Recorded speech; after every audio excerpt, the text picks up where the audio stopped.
This is Alkmaar, north of Amsterdam. Bicycles are the favorite mode of transport here. Most of them are sit-up-and-beg Dutch bikes. But there are other kinds too. Like this chunky-looking bow bike made of solid oak. It's the brainchild of Dutch designer and boat builder Jan Gunneweg. Every piece is different. So every bicycle is also your own bicycle. You will recognize them in a lot of different bicycles because that's your structure on the bike. Gunneweg built his first bow bike a year ago.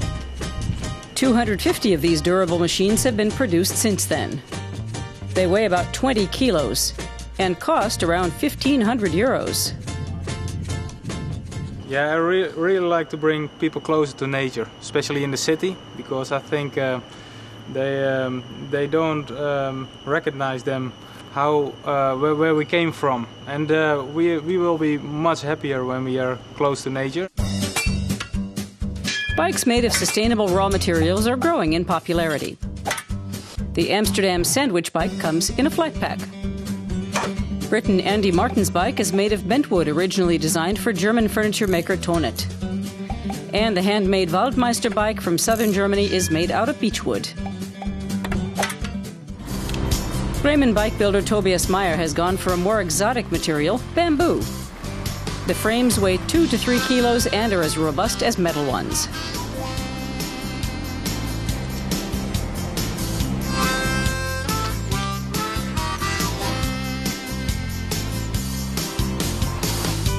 And a bamboo bike is certainly an eye-catcher. The rims and pedals and everything are made out of metal, so it probably rides well. It might even be lighter. It looks good. Very natural. I assume it's stable. Bamboo is really strong. Meyer uses steel lugs and other metal components for his bikes. He's been making them for about 4 years. It can take hours to choose the right bamboo poles for a frame.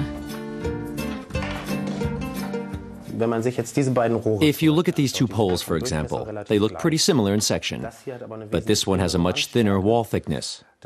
And that means that despite looking similar, these poles would give a completely different riding feel. If I take this pole, the frame would be a bit stiffer. This one would be a gentler ride. It takes him a week to build a bike. The most time-intensive part of the process is the filing down of the poles so they fit, and joining them with flex tape. He sells his bikes for 2,700 euros plus. His Faserwerk brand includes all the usual styles.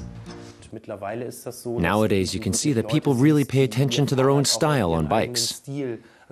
They've been thinking about the optics and aesthetics of the bike they ride. It's more than a means of transport. It's a kind of status symbol. All bikes from Faserwerk are made to order. Their unique appearance and the environmentally friendly materials are just two reasons why people buy them, in spite of the price.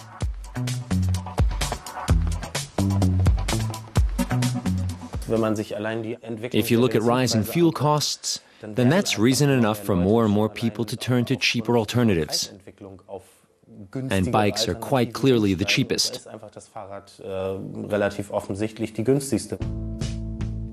It doesn't get much cheaper than this bike made of recycled cardboard by Israeli engineer Isar Gafni. It only costs 7 euros to make. And the Spanish firm Lola Afe uses old car parts to make its bikes. Back to Alkmaar, where Jan Gunneweg hopes that his sustainably built bike will have a long-term impact on those who ride it. I really like that people just relax on this bike, be moved by nature, and I think it's a wonderful slogan for this bike. Whether it's made of wood, bamboo, or scrap, designers are making green transport even greener with every new idea.